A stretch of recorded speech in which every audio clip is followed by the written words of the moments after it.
তিলে তিলে সঞ্চয় করা অর্থ আর অক্লান্ত পরিশ্রমে গড়ে উঠেছিল জিসানের মুরগির খামার, কিন্তু প্রতিহিংসার আগুনে এক রাতেই শেষ হয়ে যায় সেই স্বপ্ন। এক রাতে সব হারিয়ে কান্নায় ভেঙে পড়েন খামারে জিসান ও তার মা। এমন মর্মান্তিক ঘটনা ঘটেছে দিনাজপুরের বিরামপুরে। জানা যায় খামারি জিসানের সঙ্গে তার চাচা নজরুল ইসলামের দীর্ঘদিন ধরে জমি নিয়ে বিরোধ চলছিল।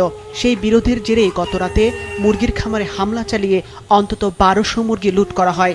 এ সময় 500 মুরগি মেরে ফেলার ঘটনাও ঘটেছে বলে অভিযোগ তাদের। তারা আমাকে বলছে যদি আবার আমি আইনের আশ্রয় নেই তাহলে আজকে রাতের মধ্যে আমাকে আবার মারে ফেলবে। আমার এখানে প্রায় 5 লাখ টাকার মতো ক্ষতি হয়েছে। ভাঙি টাঙ্গি চুরমার করে মুরগিগুলো আধেক নিয়ে গেল, আধেক মলো আর অর্ধেক আছে।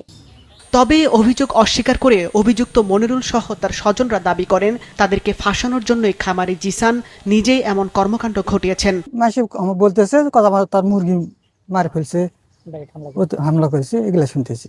আমাদের উপর 7 ধারা মানে কালকে নোটিশ আছে, মানে আমাদের উপর চাপিয়ে দিবে, সেজন্য ওগুলা ওরাই ভাঙচুর ওরাই করতে পারে। বিরামপুর থানার ভারপ্রাপ্ত কর্মকর্তা জানিয়েছেন, খবরের সব সিরিয়াস আপডেট তো জানলেন, এবার একটু বিনোদন হয়ে যাক। ঘুরে আসুন আমাদের চরবিজয় গ্রুপ চ্যানেল থেকে। এই ভিডিওর ডেসক্রিপশন বক্সে আমাদের চ্যানেলের লিংক আছে, এক ক্লিকে গিয়ে দেখে আসুন।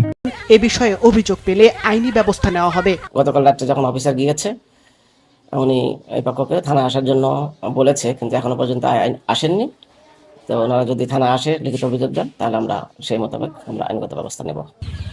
প্রায় 5 লাখ টাকা ঋণ করে মুরগির খামার গড়ে তুলেছিলেন জিসান।